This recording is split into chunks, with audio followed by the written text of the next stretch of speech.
Hello, YouTube family and followers and anyone that's really cool.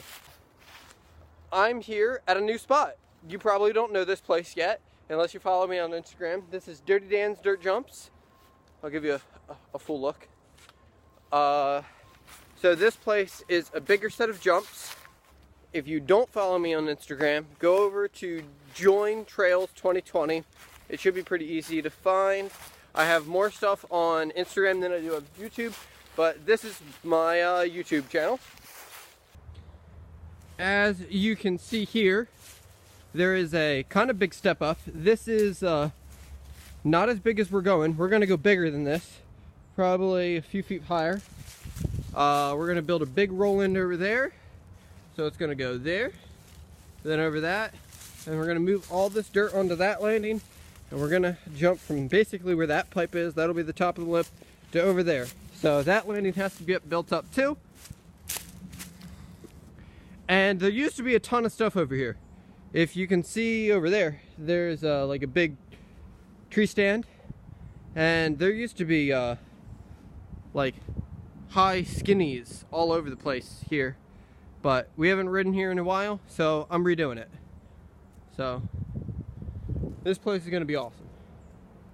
And here's my giant wheelbarrow with tractor wheels. Not tractor, trailer. So, okay guys, I haven't really showed you guys my bike. Or one of my bikes. Relatively inexpensive bike, but I have some sweet upgrades on it. Normally, this is a 29er frame. We have the Mongoose Deception 29er set up with 26-inch wheels. We did have to widen the chainstay to fit those wheels where they sit, but it has a long rear end, 150 mil fork, which gives you a good bottom bracket height. We have Cro-Mag downhill bars, Talus 150 mil fork. So this is my Enduro hardtail, 10-speed setup, narrow ride chainring, downhill bars, short stem. Awesome, awesome, awesome. I love these tires. The Schwalbe Magic Marys, Enduro casing. Let's get the full frame of view in there. So these are Schwalbe tires. These are the Magic Mary. They're really great for East Coast if you ever ride like kind of wetter terrain or loam. I think they're the best tires out here for what I ride. This has a SRAM GX 10-speed with a 10-speed super durable X9 shifter. It shifts really clean, and I have no complaints about it. I like 10-speed. It's super simple. It's relatively inexpensive nowadays, and it's been great for a long time. These are wheels I had built. They're the downhill biggest wheels you could get from DT Swiss a few years ago. They're the Freeride 600s. So they're super burly. You can pretty much slam these into any rock and you'll be good. And I don't know what these are. Decipher brakes. They're pretty good. I think they're bi-piston hydraulic. And 200 mil rotor in the front and 150 in the back, with a Specialized saddle, Phenom saddle, and a Race Face narrow ride chainring. I have never dropped a chain on this bike, maybe like once, I lied.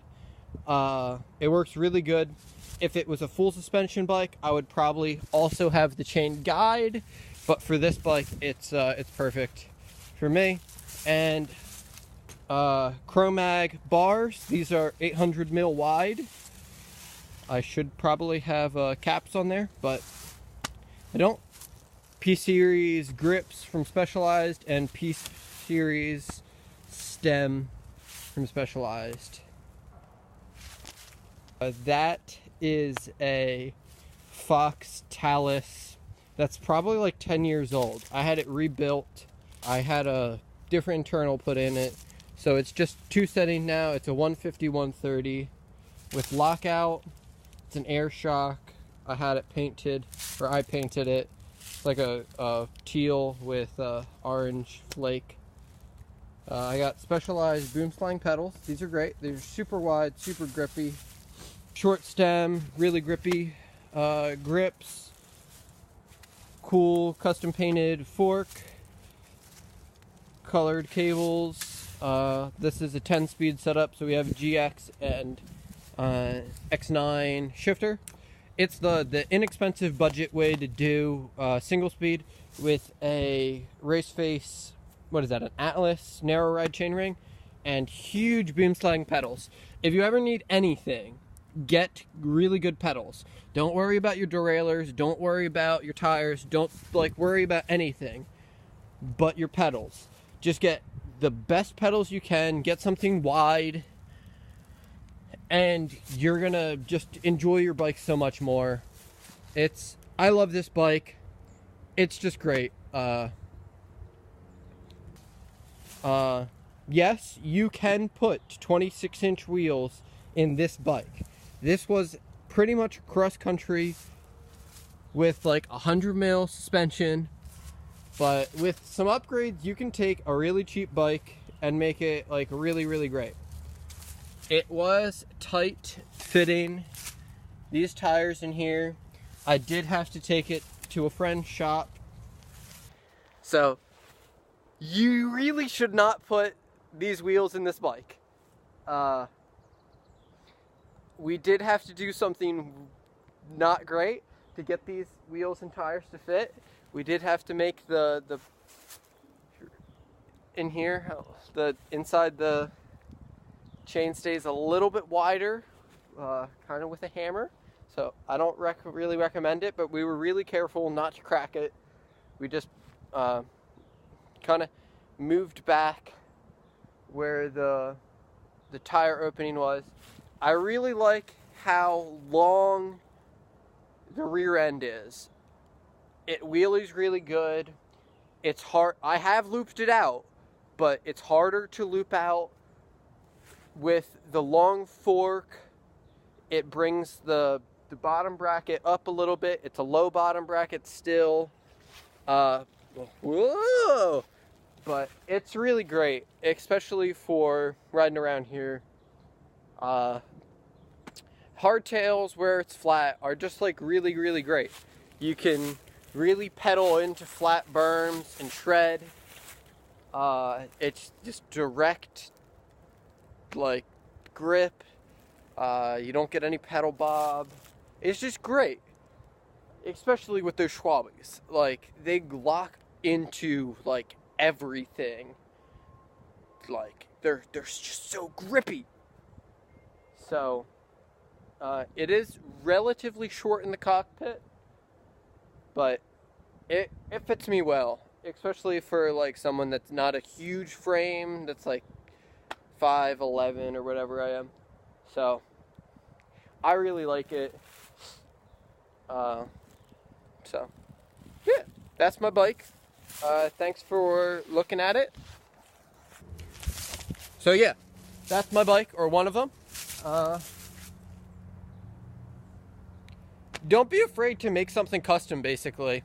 If all you have is the cheapest frame in the world, and you find some like old 10-year-old fork at your local bike shop, ask your bike shop owner and be like, yo, is that fork good? Does it need a rebuild? Even if a fork needs a rebuild and it's 10 years old, you can take a $100 bike and put like an $800 fork on it for like under $100, because you can just have it rebuilt. Or if it doesn't even need to be rebuilt, you could probably buy a really expensive fork from like a $6,000 bike that's 10 years old for like $50. So like, you can get a 150 mil travel fork for your 100 mil bike and have like the best all-mountain bike ever for like no money. This is a through axle, so it's gonna like be super stiff and super responsive. I do have to pump it up like all the time in the winter, because like the freezing and cooling on the air Like, I don't know what it does. But it's really great. So get a nice fork. And if you find a nice fork, don't get a nice fork. Your fork's fine. If you get nice pedals, if you find an inexpensive fork, get it. Because like a high quality fork will just like make any bike, because all frames are really good. Like all frames are like 61 aluminum, so they're all going to be pretty good. It's all the components. So if you find a nice fork, put it on your bike, and definitely get good pedals, because there's nothing worse than slipping a pedal on those plasticies. So there's my bike check. Check out Mongoose, and kind of comment below. I'm new to this. Comment below if you like my bike. Comment below what you like about my bike and what you don't like about my bike. Or comment what you have and ask me what I think you should upgrade about your bike. So, yeah, comment, like it, and subscribe if you're not a subscriber. So, thank you, and I'm gonna get back to digging because it's really cold, and I'm not wearing a jacket anymore because I was sweating because yeah, because I was digging and I was sweating, and now I'm not digging. Now I'm cold. So, back to digging. I have exciting news. I am now a sponsored rider for Demon United. They are a apparel brand. They also do protection, like full body protection, elbow pads, knee pads. They're really, really high end at a really good price. So definitely check them out at demonunited.com, and check them out on Instagram at Demon Dirt and Demon United. They do snowboard stuff, ski stuff, bike stuff, roller derby stuff. So basically all the full body protection, helmets, everything you need, and clothing. So I'll be repping their stuff very soon. And yeah. So I hope you guys like this info, and yeah, thank you for support. Okay guys, I didn't think I was going to make the video this long, but I decided I was going to dig for a while. So, it's like 34 degrees, and I'm sweating with only a t-shirt on and some moto pants. I don't moto, just like BMX riding pants. They're really warm, really durable, especially when digging, because you got like these things you can wipe your hands off on. So even if your hands get muddy, you can wipe them off and stuff. But yeah, the jumps. So I gotta back up. Here's the step up. I haven't made it any taller today, but I made it a little bit wider. I've been using this bucket because it's too muddy to use the mega wheelbarrow. So I just made it a little bit wider. So I was just putting dirt buckets like there. It took like 20 buckets just to like take care of this little thing. It's like 2 layers thick so far. But it's a really steep landing. So I think it might have to come out a good 5 feet. Yeah, so I want it to like kind of come out like almost 5 feet and be more mellow, because it'll probably get higher. Both of them will probably go higher. So I want it more mellow and higher. So kind of like that shape. That way when it comes, it has some flat land and then has a really mellow jump there. Kind of like a big racer for that landing. So the jump will be up to the tip of that, and then it'll probably be pretty much a tabletop. I'm not going to fill it out like a tabletop, but the landing will be at the same height as the takeoff. So it'll be like a 15-foot like normal gap, kind of the same size as this landing. So just like a little bit bigger, more mellow, a little bit bigger, more mellow. This one it's about 5 feet to there, but it's 6 feet or 7 feet to the bottoms. So it's like 7 feet to bottom. It's like a 5-foot takeoff. But hopefully I'm gonna get this up to like 10 or 12 feet. So it's gonna get a lot bigger, but I'm just kind of filling it in because it was kind of weird shaped. It's a really warm day. So this is from the takeoff side. Here in the deepest part of the hole, the way I'm holding it, yeah. The way I'm holding it doesn't make it, because you know the camera angles and so this is about eye level. It might even be the top of my head, but this is shrunk through the years, so I may stack this a little bit higher, the landing a little bit even higher than that. And then on this side, this jump will be the landing. So this landing should probably be about the same height as the takeoff, maybe a little bit lower, and it will be a long and low. I haven't decided. I'm either going to put a flat deck, like slope style run in, so like a flat deck that you can 360 off, or I'm gonna put a lot of dirt and make like a shark fin berm and then have the roll in over there. So I'm kind of leaning towards the flat slope style, but I'm not really sure right now. Wood kind of costs a lot of money, and I have a huge mountain of dirt over there. And more dirt you use, stronger you get. So I'm probably just gonna build this. I'll worry about that one later. So I'm probably just gonna use all this dirt, get rid of that jump that was the jump going this way, and then turn it around somehow. So I'm probably gonna build the two landings, this landing and that landing. So that landing and this landing up first before I start building like the other things, because these landings are the main features. They're kind of what's important to do the rest of the run. So they're gonna be what I'm focusing on. So thanks for watching. It's gonna be a good video today. So I don't get to do a lot of videos. Comment below if you like the beard, see if I should grow it out longer. It's kind of cold, so I like having a winter beard. So yeah, let me know. Well, it's pretty close to the end of the day.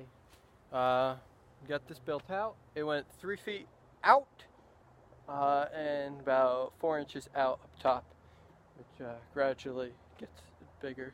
So it's a good angle now. Ooh, gotta get over here.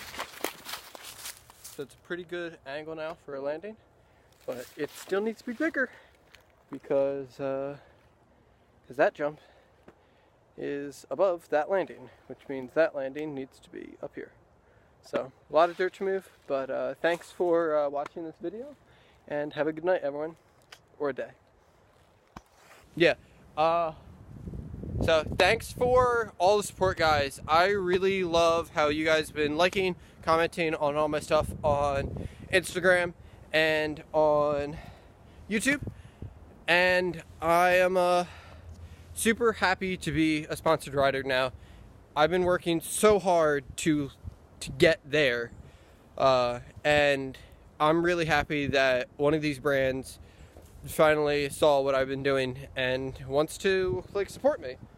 So it's a lot of work, and like I'm not the best rider in the world. I never thought I was going to be the best rider in the world, but I really love digging. So I want to bring content to you guys and show you what you can do with literally just a shovel and a wheelbarrow or a bucket or something. A lot of these riders, like Matt Jones and Brandon Semenuk and all those guys, are really good, and to become good you have to put in a lot of work. And I've been digging for years, and this is like the first real recognition I've got, so I'm really thankful. You have to find inspiration everywhere to do this. Guys inspire me, girls inspire me. Some of the biggest inspirations I have are women, like Rachel Atherton. She's a world-class downhill rider. Some of the pro snowboard girls, they're like all from Russia, so I don't know how to pronounce their names right now, but they're really, really good. And seeing like girls do like triple corks and quadruple backflips and 1080s or whatever they are, it's super inspirational to see what like all of us can do nowadays. So thanks for watching my stuff. Share it if you want. Definitely check out Demon United if you're gonna go out skiing this or snowboarding this winter and you want some like back protection or pretty much any stuff. They're really cool, and I want to thank Demon for having me on their street team. So thanks, Demon, and I hope you guys see this video.